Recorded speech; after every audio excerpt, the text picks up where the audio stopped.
Somehow Lacey came to Washburn University. She majored in economics, several of our economics faculty are here this morning. She earned her bachelor's degree in 2008, summa cum laude, and with a certificate in leadership studies. While she was a student, she was involved in lots and lots and lots of things. Vice President of Student Government, member of Phi Kappa Phi, International Business Club, Leadership Institute, Learning in the Community, coffee talk, book clubs, student, and Peace Works. She was a Bonner leader. Got to go and visit as part of some programs in the United Arab Emirates and Nicaragua. One of her favorite memories was running for student body president, vice president. In 2010, she earned a master's degree from the New School for Social Research in New York City. She's worked in New York City. She's worked in New York City for the Global Clearinghouse, the Service Employees International Union, and the New York Office of the Attorney General, where she immersed herself in research and analytics. And those of you who don't know, the Office of Attorney General in New York is kind of important. It's a very active office, and they also kind of do a lot of regulation of the financial industry, which is located where? In New York. Okay? So a very, very important office. So why wasn't her initial plan in life? Lacey had the challenge of creating investigative leads out of big data, and she built a powerhouse team in the Attorney General's office that serves as a national leader in government analytics. At present, she's managing director of Gryphon Strategies, an investment consulting firm that specializes in international corporate investigations, due diligence, litigation support, and high liability insurance fraud investigations. She is a member of the 2017 group of the Coro Leadership New York and has been honored as one of the New York City and State 40 under 40. And she received the New York State Office of the Attorney General Innovation and Law Enforcement Award, and has twice received the Attorney General's Superior Service Award. This morning, Lacey will present an accidental career in big data. Please help me welcome back to campus, Lacey Keller.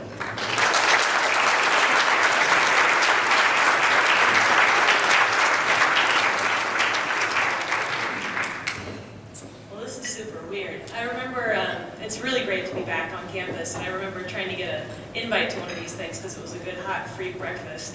And it's super weird actually speaking at one. So I've been in New York 10 years. Basically a few months after I graduated from undergrad here, I went to grad school in New York City. So I'm kind of just going to tell the story of how I got to be who I am and a little bit of what I do and what big data is, and hopefully not put people to sleep this early in the morning. Who's got it? Maybe not have it. Huh? Do I have this one down? Yeah. So that's my headshot. How cute is that? But we're just going to bypass that, watch the clicker not work. So this is me at Washburn. While I was here, I was very involved in campus, and I like how Dean Smaller says that I somehow got to Washburn. 100% came here because the dean recruited me pretty hard. I feel like it was part of conditions of graduating leadership, Greater Topekan. So I was really happy to have been here because I had a lot of one-on-one and lasting relationships, not only with my classmates, but also professors. Big hugs to Rick and Jen and Dean Sollers when I got here. And that's been 10 years since I've seen some of these folks. So while I was on campus, like the dean said, I was in the School of Business, but had a lot of other things that kept me very busy. I'm very, very involved in student government. That's probably what was most dominating in my life. So you'll see here, these are pictures of Vince Bowhay, which I think he's in higher ed still now too. He and I were student body president and vice president, so we had our very formal picture here, and then pretty much what the office looked like all the time. We're throwing parties and getting students. We had finals week, de-stress weeks that we would put together for people, and God knows what else. And so that, we're trying to make life really fun for folks. The Leadership Institute and Bonner Leader Program were the other two major influences on my life while I was here. With the Leadership Institute, we went through all the coursework. We were able to travel. I went twice actually to the United Arab Emirates for the Women as Global Leaders Conference, which was a pretty remarkable experience, especially given the time and place where we were in geopolitics at the time. And so it was very interesting to go there. Like, you know, the country totally, literally laid out the red carpet for us, picked us up in Mercedes and put out these like really nice carpets, and there was very, very nice food, and it was a really, really fun experience. But learned a lot, met a lot of women around the world, and talked about their approaches to leadership, but also just like issues that you're faced when you're women in college, which was a really interesting experience to talk to, you know, women who are in abayas and shaylas, which is something that we had never seen. That's like, you know, the headscarves, and knowing that some of them wear them in Chanel and like very fancy brands that like you have here, but they have them in like their traditional wear as well. And so that was a really very enlightening experience for us. And then the other good chunk of time was Rick and I dreaming up ways to annoy the administration and on campus and do cool things around the country and around the world. And so we went to Nicaragua, and that was still to this day one of the trips that really sticks out in my mind. We went, did a week in Managua, and went and visited. We stayed with I believe it was a Quaker family or Quaker school. They showed us around the community, but then we went out to, there's two moments that really stick with me. Is we went out to the dump, and people lived in the dump, and so their dump doesn't quite look like our dump, where it's like all nice and neat, and there's a trash truck that comes in and dumps everything. It's like a sprawling hill, as if it was like the rolling hills between here and Manhattan of garbage, and people live there, and they go and they pick up glassware and bottles, and they recycle them for money, but also no one really bothers them, so they live there. So we visited a bunch of folks that were living there, and the community group provides them with health care and food and access and things like that you would need if you were going to try and make it by living in a dump. And the other part was we went into the hills. I actually don't remember the name of the town, but Rick will probably remind me later. To build a water system, and so we called it the Nicaraguan diet. Like, we didn't really eat that whole week and dug trenches for a whole week. We always came back tan and skinny, but it was really rewarding. I stayed with these two grandmothers, which was a big deal. No one wanted to stay with the organizer, so I got the nice house. Not Rick, but the woman that was showing us around. So I stayed with Lillian, and she got the nicest digs because she was the one that was showing us around. And the women there were these two grandmothers, and I remember them killing a chicken for us so that we could eat, and it was a really, really nice gesture of them, and so it was a really memorable trip, and I guess something that will always stick with me. So some pictures of that, and then I don't know if this still exists. In the middle was a cardboard cutout that was made of me. And I don't know if it's still around, but I'd really like to get that back, because I'm sure it has been through some things and seen some things on campus. My brother would give me status updates when he was here. My brother's also an alum of Washburn. He's currently in Denver doing his residency for medical school. So I think we've turned out some good ones here from Washburn. But yeah, and that cardboard cutout. So after Washburn, I moved to Brooklyn. Well, I actually moved to New York City, but now I'm in Brooklyn to go to grad school. And so I thought, I'm going to do an international relations degree or international economics, and I'm going to study all of that and do work for the World Bank or something like that. And I took this class called Inequality and Unemployment in the United States, and that really stuck with me about how many problems we still had here at home. And so I changed my focus and wanted to work on things that the working person, that would help the working person, right? I come from a blue-collar family. My dad's a teacher and a farmer. My families are teachers and farmers, and so it means a lot to me to make sure that people can put food on the table and like have a go at life and live the American dream. So I went to work for a labor union, which is something that doesn't really exist much out here, but are very, very strong in New York City. And labor unions get a bad rap because of the mafia days, and we'll leave that aside. My union wasn't like that. My union may have had some history in that. We'll leave that aside. But the union that I work for now was it's the largest property services union in the country. So they had, when I worked there, was 200,000 members, but I think it's well over that now. And these are janitors and doormen and security officers and people that generally were paid very little or not paid at all in some cases. Many of my workers they would just stop paying them because that's what they decided that they could do with these workers, and they would still continue to show up for work. And so my job was to help or develop organizing strategies. Which are sectors that we're good to organize? What does the market look like? I worked a lot with commercial real estate as part of that job because my members work in commercial real estate. And so I would build market analysis to say, this is the REIT market in southern New Jersey, and the vacancy rate is this, and following all of those, just like I would be working for a major brokerage or something like that, but I had to be on the other side so that if I knew the building owners were saying hey, we don't really have any money, and I worked there in 2008, they didn't have any money. This is a hard time to be bargaining with because residential and the commercial real estate market has completely fallen out because of the economic crisis, but I had members that were looking to me to say well, we're not doing great either, how can we meet in the middle? And so that was a lot of the work that I did there. And so while I was there, I had this is when I started into the accidental career in big data. And so when you're working with residential buildings and commercial office buildings around the country, there's a lot of them, right? And so when you're trying to figure out how many members you should organize and which buildings should be targeted, you need to look at the square footage and then infer the number of workers that could work in there. So, to keep a building like this size, it takes 2 people to clean it. A building like the size of Henderson would take 5 people or whatever. There's metrics that we've come up to do that.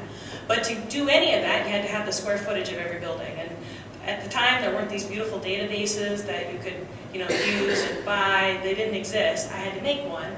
And my boss said, as my very first job, in my very first summer, my very first job, said he wanted me to look up the square footage of 2,000 buildings and have a good summer. And I was like, that sounds terrible.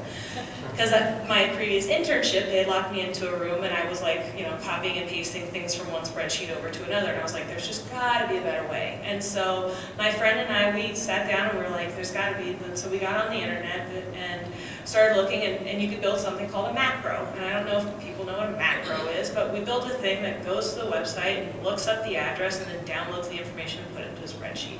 It probably took us a week to build, and we had in 5 minutes the whole thing downloaded and we were done. And so I went to my boss, I was like, I'm done. And he goes, what do you mean you're done? You have this is 3 months of work. And I was like, no, I'm done. He said, so we told him about the macro and how we had built it. And he was like, oh, that's pretty cool. You should have just taken the rest of the summer off and I wouldn't have known. But I didn't do that. I didn't think about that, but that would have been a pretty good summer. So we built this macro, and so that kind of sparked in my mind a different approach to the work, right? Before we were doing everything by hand, I would look up a company like Vornado Realty Trust, it's probably one that you guys know, look up all the information about them, where are their buildings, blah, blah, blah. And all of a sudden I realized we could do this at mass, right? And at a scale that people couldn't imagine. And so my next project was working for the New York City Public Schools, organizing the workers in the New York City Public Schools. So again, those are union cleaners, but they hadn't had a raise under Michael Bloomberg for 10 years. And so it wasn't going to happen, right? Our workers weren't going to get a raise. The political climate wasn't there, and that was fine. But we wanted to raise the issue and remind people that those workers existed, right? And so one of the things that I did was I wrote reports on the state of the public school facilities so that people could just understand the power and the work and the necessity of their work, but also bringing to light some issues that were better for the social good. Because that's the whole idea of a union, I guess, was to make the world a better place, right? So my first report was just looking at the state of the school facilities, but the second one I did was a demographic analysis. So I took every school building in New York City gets a rating. The electricity, the building, everything gets put into a database. And then each school building also has all the demographics. Race, ethnicity, gender, percentage of free and reduced price lunch. And I just married those 2 data sets together. And I thought I was pretty hot stuff, doing this in Excel. And I had to build another little funny macro to download all the school scores. And I remember, I don't know if folks have ever filed a public information request, but if you have, you know that it doesn't happen fast. And so I think I still have the outstanding public information request about this project. It's still open with the city because they didn't want to respond to me. So instead of waiting for the request, I just went onto their website and downloaded all the data by myself. And then they got really mad because they were like, how did you get this? You're still waiting on the request. And we didn't have the rest of that conversation. But So school facility scores in one, demographics in the other, and wrote a very simple report of, by each school building has a unique identifier, set them together equal, set each data set equal to each other based off of that. Was able to come up with reports that I think if anyone who's been in New York City was pretty obvious if you walk around neighborhoods that the schools in the poorer neighborhoods were worse conditioned than the ones in the nicer neighborhoods. And not just like educational attainments, we're talking about physical plant, right? Whether or not the electrical system was downgraded or the buildings were crumbling. And so there was a city council hearing as a result of this and a bunch of uproar, but it was just two simple data sets that we put together. So the AG's office was looking for a research department head. And this is actually the sign for my door in my office. And pretty much summed up what I thought working for the Attorney General's office of New York State would be like, right? Like, I'm thinking taupe walls, by myself, at a cube, like looking at like endless stacks of paper. And so when they said that they were looking for a director of research, I was like, I just think that sounds super boring and I'm not really interested in it. So I met with the chief of staff and a couple of their key staff members, and they said to me, no, you're not going to be doing that. We want to make leads out of big data. And when you're an attorney general and you just come into office, it's not like somebody says to you, like, here's all the bad guys in New York State, good luck, and like, go get them. But you have to figure out who they are. And we were a new administration, Eric Schneiderman, who is now no longer the Attorney General, which if you follow politics, we can talk about that story later. He didn't come in with a bunch of cases, and so I had to make the leads for him. And so we were kind of just munging around in the public data sets to see what we could find. And one of the things that we got lucky with, and the office really kind of put my team on the map, was the case against Airbnb. This was a national case, probably even an international case. And so about 3 months in, this is when I realized like kind of where I worked. Like it was like kind of an illusion when you're like, oh, I work for the Attorney General's office, I don't really get it. So we subpoenaed Airbnb, and they didn't want to give us all the host reservation data. And Airbnb in Kansas is very different than Airbnb in New York, right? People have homes here. There's not like a housing crisis here. You have like a pretty robust, affordable rental market, and also like purchase home market, right?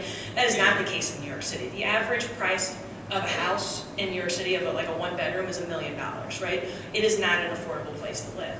And so when you're taking offline thousands of apartments or tens of thousands of apartments every year, that creates a bit of an impact on the market, especially in some of the key places that people want to live. They're already rent constrained and vacancy constrained places like the East Village, super hip, Greenpoint, super hip. Like people want to live there, but they also want to Airbnb there. And so Airbnb's coming at the AG's office. They build this huge campaign. There's subway ads all over that are like Airbnb is like grandmas, paying their rent, and Airbnb is the student that's putting themselves through college. What I found out once we, under a court order, received this data was Airbnb is where people are going to make millions of dollars. And there are big hoteliers that are taking offline entire buildings to rent them out as hotels. And I know that because they may have anonymized the data, but when I got it, I could just sum up the number of lines and the number of reservations. It's like not rocket science. You'd be like, well, how much? And there are 12 people on the site that had made well over $1 million. And then I thought, well, let's take this data and merge it with something else. And so New York City, for every building that they have, there's a tax lot and block number, right? And so with that tax information, you can see the square footage, the number of residential units and whatnot. So I took the number of reservations that were made in a given year and matched that over with the number of units that were in that building. And in some cases, I would see like there were 3,000 reservations made in a year. Well, how many days are there in a year? Not 3,000, right? So something's going on. So either they've got every unit, all 6 units, taken offline to rent out as a hotel, or one unit is being rented out multiple times a night, which means you have like bunk beds, right? Which is also super unsafe, because if you have 20 bunk beds in a room and there's a fire, like, that's not great. That doesn't end well for anybody. And so that's the other type of analysis that we had done on the report, to actually show like this is a health and safety issue, and this is like, we don't care about the grandma that's like renting out to pay her prescription medicine. Like, that's not the problem in New York City. It's the people that are creating unsafe living conditions, as well as just taking off housing stock. And so there were some enforcement actions that were made, but at the conclusion of writing this report, it was front page of the New York Times. And I remember reading the Times and like seeing that it was like the most trended like story on your phone, you know, when you're like reading like the hot story. So I screenshotted it to the press secretary, and I was like, hey, look, like our story's doing all right. He's like, have you looked at a paper today? And sure enough, it's like front page of the news, which I thought was pretty cool, like being there for only 6 months. And so the office, like, they kind of got it, right? They were like, this is data, we get this. This case wouldn't have been possible without the use of data. Like, however you feel about Airbnb or whatever, like, it was a very good example of the power of pairing confidential data sets, subpoena data sets with public data sets to make cases, to bring cases. I actually had written the entire report using the Airbnb's public website by scraping that information down and showing where the listings were. But this was so much better because I actually could name and shame some people that were doing the wrong thing.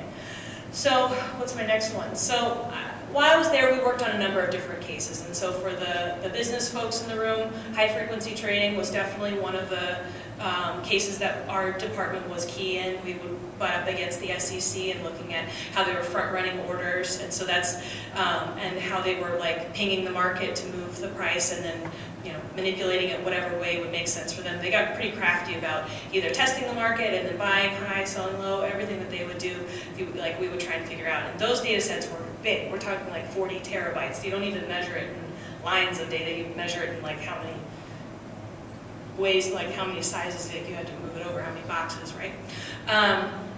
We would also do things like, we had one case, it was another financial case I'll talk about, was traders would talk online about what trades they were making. But they would also talk about where they were going to go to lunch, if it was per se, or one of them if their sister was hot and that you should take her out, or like where they were going to go skiing. Like, there was like a lot of weird stuff, but we had to look through that. And so they would say that they were making these trades, but really what was happening is they weren't. And so it was actually a criminal case, and when you lie about making a trade, it's fraud on the market. And so what they wanted to discern is which of the trades were real, because they were making some of them, but which of the ones were fake. And the plan for the office was they had the whistleblower go through, and he was reading fake, real, just from his recollection of the occurrences.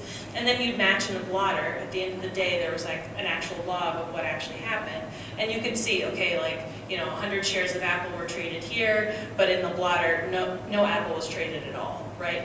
And so my staff built a thing that went through and looked through the trades to pull out everything, leave the sister and the lunch and all of that aside. Let's just pull out anything relevant to trading, right? But traders talk in their own little lingo. They're like, FX means foreign currency, or Euro, they might put like EU, sometimes they spell it out if they're trading currency, or if they're trading a share, they might say Apple, but they may not mean the food, they may mean the share, but it might mean APL. So you have to train the computer to think about all these different things, and then compare it to whether or not that trade actually happened.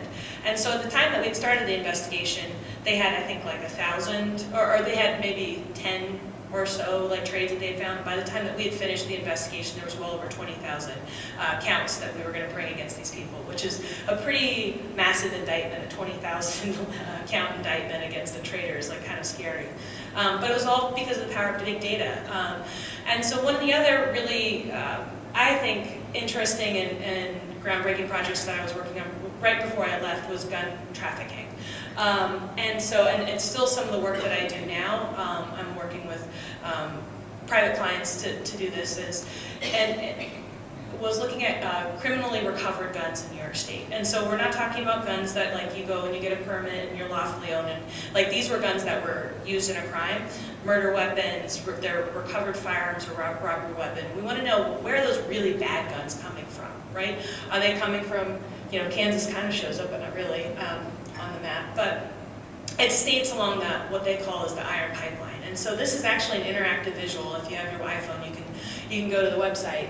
But we built an interactive platform to inform law enforcement where their guns in their neighborhood were coming from. Because ATF, the Bureau of Alcohol, Tobacco, and Firearms, puts out a report, but it's like a static one. So if you're the mayor of Rochester, or the mayor of Buffalo, all you get is just, you had 5,000 guns come to your town, and that's it. You don't know where they're coming from. There's no details, because New York City is so big that all the state trends that they put out in this national report are trumped by New York City statistics. But there's actually very, very unique regional differences. Rochester's guns, which if you guys know, like is like kind of where the state dips. Rochester's guns come from Rochester because it's too far to drive anywhere else, and it's too cold to drive for anywhere else. So you have to that changes your policing strategy, right? So if you know that your guns are a local gun problem, you're going to go knock on all the gun dealers to be like, hey, are you guys doing the background checks? Are you making sure that good people are buying guns and not people that are a little off and are going to go do some crazy things with them? Are you doing that? So that changes your policing strategy. But if you're in New York City, your guns come from Florida, Georgia, Virginia, and all the way up I-95, which is known as the Iron Pipeline. That's a very different policing strategy.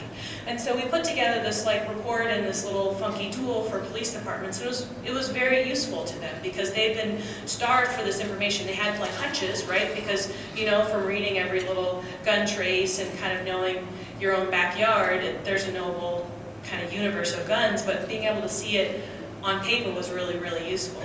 And one of the other metrics that we put together was time to crime. And so that was when a gun is used in a crime from the time in which it's bought, right? And the federal government as well as us believe that when guns are used very quickly after a purchase in a crime, that's a bad gun, right? There was no lawful, somebody was going to buy that gun to do criming. And so this is here the time to crime. And so you would hear this figure that the average gun time to crime was 15 years. Well, math majors, econ majors, what's the problem with doing an average on this line? When you have a long tail, it doesn't make sense, right? It's not normally distributed, so the average, even the median, is going to be completely moved over. So this is a histogram. You see on the left that most guns were in 0 to 1 years. That really tall bar, that's where most of the guns were being used, and then so on and so forth. And they're mostly pistols and whatnot. So being able to put those analytics out for folks really kind of enlightened the gun conversation, the crime gun conversation. We're not talking about lawful gun ownership. We're talking about crime gun policing here. Really changed that conversation with police departments. And so we actually built a confidential tool of this too that's around the country being used by police departments and look at who's straw purchasers, who's going to buy guns for criminals who shouldn't have them, and who's supplying drugs or guns to different gangs and whatnot upstate or around the country. So that was some of the other exciting projects. And by the way, that we had worked on. Why am I going the wrong way? There we go. Yeah, so I finished at the AG's office. By the time I had left, I had a staff of 10. And because of the Airbnb report and that work, the office really leaned into big data as a thing. And so we created a whole department. I had a number of data scientists, analysts, and researchers that worked with me and put out reports, but also supported casework. We did everything from charities cases to bid rigging cases to, you name it, the Office of the Attorney General. In some ways, kind of mimics that of the federal government, who have regulatory capacity that mirrors the SEC, but you also have the ability to regulate charities around the country, and so there's a lot of cases that were that, but also public corruption cases. You might hear this guy named Pre Barara, he was bringing big cases before his tenure ended, and so all of that was similar to the work that we did there. And so I left almost a year ago to go to a private firm to do this for private practice. And so I was seeing what was fun being on the litigating side of this was that my defense didn't know that we had the capacity. So they would have conversations with me to say oh, you don't really want all the data. You want a little bit. We'll give you a sample. We'll manipulate it in the way that you want it. And I said, no, give me everything. But I realized a lot of lawyers weren't using data in the course of their investigations. And so that's what we're doing now. I work for most of my clients are nationally known law firms, and so they're involved in a lot of litigation that you would read about in the papers right now that I probably shouldn't talk about in a big room, but I can on one-on-one. But again, being on the prosecution side of things, government agencies are also my clients, and helping them yes, I make money doing this, but helping them use information in cases that they wouldn't be normally able to bring without this, which I find pretty rewarding and fun. And so that's my firm, and that's, I think, enough time for questions. Did I hit my time mark? Okay, good. Everyone's asleep. Sure. So, your firm, did they have much trouble getting this introduced into evidence as far as foundation? Because when you gather that much data, it seems to me like that's a real tough assignment getting it introduced into evidence. Yeah, that's a good question. So, some of it is, some of it you don't even have to introduce it as evidence, because a lot of these cases that they do are just civil cases, they're not criminal cases, so I can't really speak that much to the criminal side of things once I'm out of the AG's office. On the civil side, they just put them in as amended complaints, and so when it's public data, you have to cite it appropriately and say, like, especially a lot of the cases they bring are pharmaceutical cases, generics, drug inflation pricing, and that. Those data sets exist at the federal government level, and so we just cite them, they quote them in the documents, and that's the end of it, so it's really not that much. The big fights that we have are in getting the data. So we might have a complaint that's filed, we're now in discovery, so that's when they share documents back and forth, and so that's the fight, because if I'm asking for, like last year at the AG's office, we investigated Time Warner Cable, and so when I wanted their customer database and their IP logs to show that people weren't getting the internet speeds that they were paying for, they had a fit and a half, and so it took several rounds with them to get that information. And the same is happening in private sector too, is getting the information, not even introducing it, it's getting access to it. That's the big fight. And lawyers, they play on the fact that lawyers don't know data terms, and so they throw up red flags that if you're a lawyer sound like real flags, but really they're like, oh, well, it's an export problem, and it's like, oh, that sounds really important. It's like, no, they just don't want to save it to a CSV, like it's no big deal. And only like thank you econ team over here for laughing at my joke, because nobody knows what a CSV is, but it's just saving it as a different file type so that you can access that information. So it's definitely in capturing and getting access to the information. And the other part is just like people thinking that you're a magician. And so they're like, well, you do data, just make it. And it's like, I don't make the data, I have to go get it. So that's always a hard conversation for folks. Actually, I have a question. You were working for the Attorney General, so you were looking for the bad guys, and bad guys would then go find attorneys that would try to save them. Has any other company or any other group taken up the bad guys side on data analytics and try to use that in opposition to you, and do you now have competition the other way? That's a good question. Not as much. They do have a lot of economic experts, so if you're majoring in econ, you're in the right field. But not in this. So I would say we've kind of positioned ourselves in a unique place, as it's not damages calculations or economic analysis as you would imagine in the course of typical litigation. It's actually being able to quantitatively show something to bring a case. And so I think until we start bringing more cases in this way, the defense is going to be a little bit at a disadvantage. But also I have to show what they know to already be true. And so the only way is they have to tear apart my analysis and my assumptions in doing so.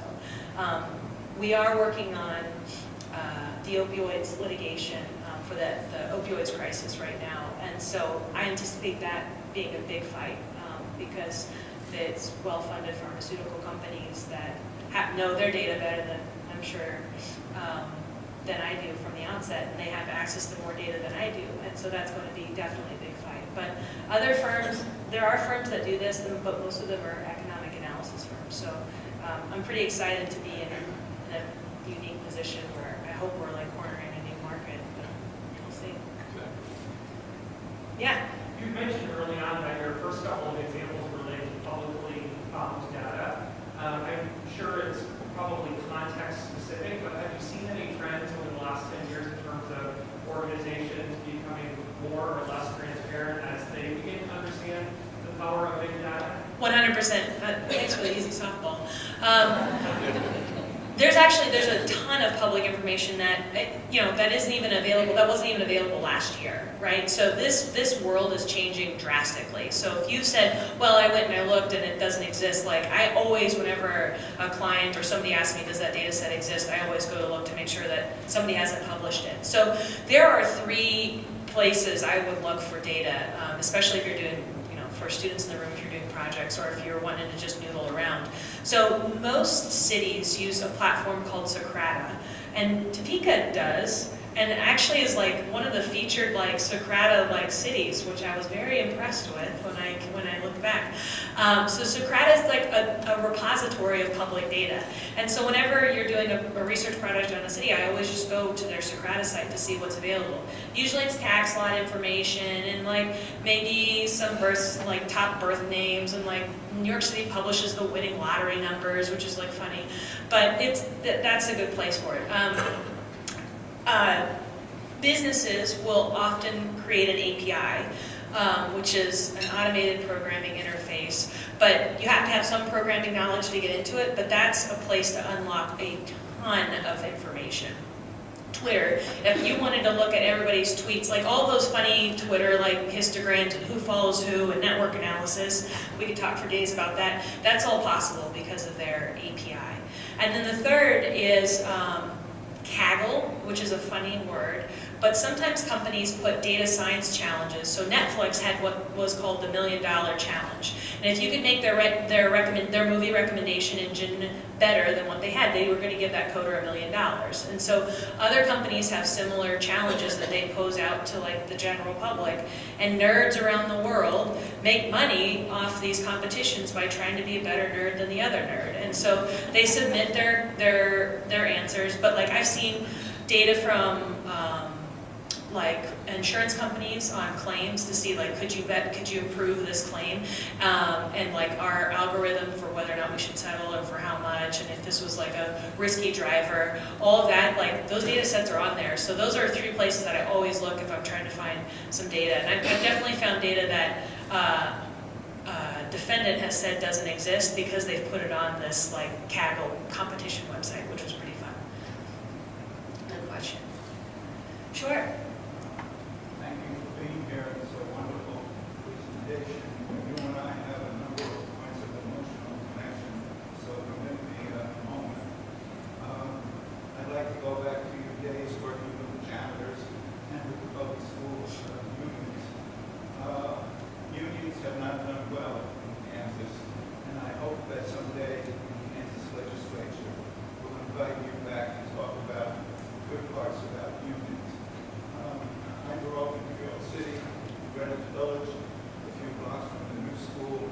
My parents had a retail bookstore on Broadway and Fulton Street near Wall Street called Stamps for Books, booksellers in the old traditions. That was the 1940s and 1950s. My mother immigrated from Russia in the 1920s with her mother, who was legally blind, and a sister. At the age of 12, she worked in the sweatshop on the Lower East Side at the sewing machine. Yeah. She told the owner of the building she was 16 so she could have a job and support her family. Earlier, I grew up at 15 Washington Place, which was right across the street from the site of the Triangle Shirtwaist Fire of 1911. In that building was a 6-story building. There were 100 women and teenagers working in the machine. A fire took place. They went to the fire escapes. The doors were locked because the owners didn't want the women going out for their smoke breaks on the fire escape. That started the union movement in New York City. Thank you for your work with unions, and please don't leave that part of your career totally behind. Thank you. Sure. Question, do you have any advice? We live in a world where there's tons and tons of data. You've gone to different industries. If someone comes to you and you need to solve their problem, they may not know what's going to solve their problem. And you have to kind of interpret what exactly are they looking for, how do I find what's going to be useful get more information and try to know what the person's looking for? How do I find the right information? Yeah, that is, I play translator all day. And so when I was at the AG's office and currently, it's like trying to explain to a lawyer or my client what's possible, but also understand what they need is like all of my job. And so with the lawyers, I like to ask them, what would you like to say in your complaint? If you had your dream complaint or your dream legal filing, like what, and I kind of do a little bit of visioning, Melissa will like that, a little bit of visioning with them of like, what do you need to say? Why do you need to say that? What are the reasons why? And so if you had your way, what would that be? Because that helps me go, okay, this is the type of data that I need to go and locate. This is the type of analysis that I need to do. And then I also ask them, what would be detrimental to the case? What would be the things that you don't want to be said or that you would worry that defense is going to say? I have a couple investment clients and hedge funds that I work for as well, and I build tools for them to make investments, right? So we have something that's called the deal machine, and it combines like 50 different data sets. It's like 1 billion different records, and they go and they find the type of investment that they're looking for. And for them, they have a very clear idea of what they want, but they want something that's very expensive and they don't want to pay for it. So the way along that line is translating to them like, all right, here's where you want to be, but here's the steps to get there that are possible. And so kind of breaking that down, because I think people, especially when it comes to data, is there's two illusions. There's either the illusion that I can't do that because it's big data and that's what like tech geeks do and that's what Apple and iPhones are for, and I don't understand that, so I'm going to just shut off from it. And I don't think that's the case at all. Like I majored in economics, but we didn't do much statistical analysis and big data. Like it's not like I was an undergrad, like that's not what we did. And my grad degree was in Marxist economics, so there's not a lot of economic analysis there. I just read a pile of books. I think I stacked them up at the end of my degree, and it was like this tall. Like that was not big data either. I taught myself because I was lazy and I didn't want to look up 2,000 square feet, 2,000 buildings square footage, right?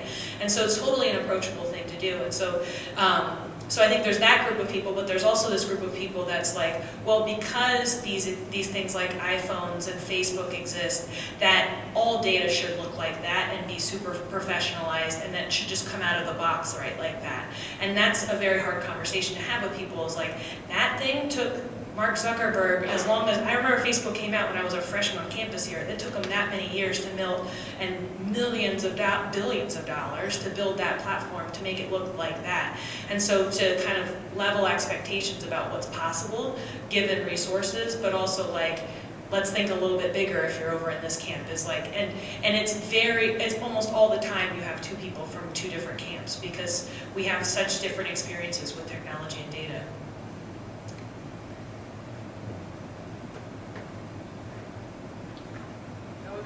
Thank you so very much. Thank you.